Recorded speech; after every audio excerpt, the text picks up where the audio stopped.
So one of the things I've learned from looking at all these online videos of people restoring midgets is that you don't do anything in a hurry. Take lots of measurements, have a good look at things, spend a lot of time thinking, and don't cut anything out until you're sure about what you're doing. So I thought I'd put the doors that came with the car back on and have another look at them.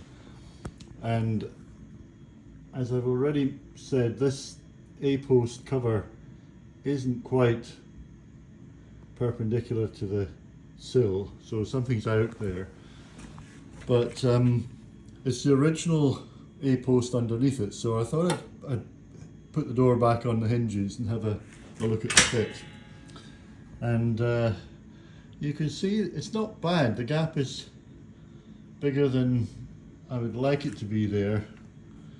Maybe I can pull that in a bit, or maybe a bit of adjustment on the A-post.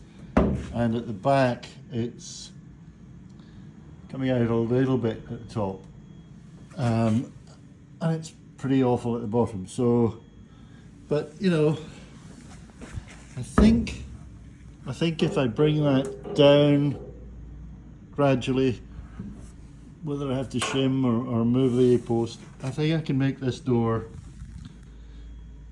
fit reasonably well, particularly once I've done what I need to do. So let me take you around the other side. Now, the door on the other side technically isn't the door that came with this car. This came off the donor car, which was a 74 Midget, and the fit's pretty awful.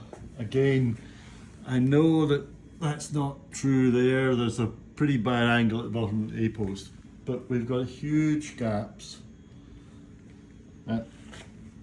next to the A-post there. I mean, I can get my finger in there, and it's not particularly pretty at this end either. Now, I haven't got this one on the hinges, but it just struck me that that door doesn't look like it's ever going to fit. So I took it off. I'm going to whip it off just now, and decided to have a closer look at it. And it's in pretty good nick, really. I mean, there's very little serious rust on it, but when I had a look at the door skin, it's pretty tight. I don't know if we can see that. There's very little gap between the fold in the door skin and the door itself. So this door has been shaved to fit the other car. It's not so bad on this side. It's, you know, there's a decent gap between the skin and the door there, but definitely it's had some work on it. So I don't think it's ever going to fit. So as luck would have it, something came online, and it's an old new passenger door, unused. I didn't really want to have to go to that expense, but you know, it was a lot cheaper than buying a brand new one, and I thought needs must. So this is the new door, and if we try to pop it in place, even just very loosely like that, you can see that it's a lot better fit.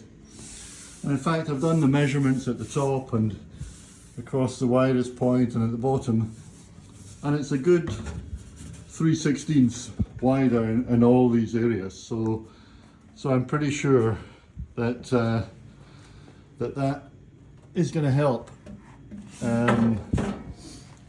So I'm glad I bought that door. So yeah, another lesson in not jumping to conclusions and, you know, carving things up to fit a door that actually wasn't going to be suitable for this car.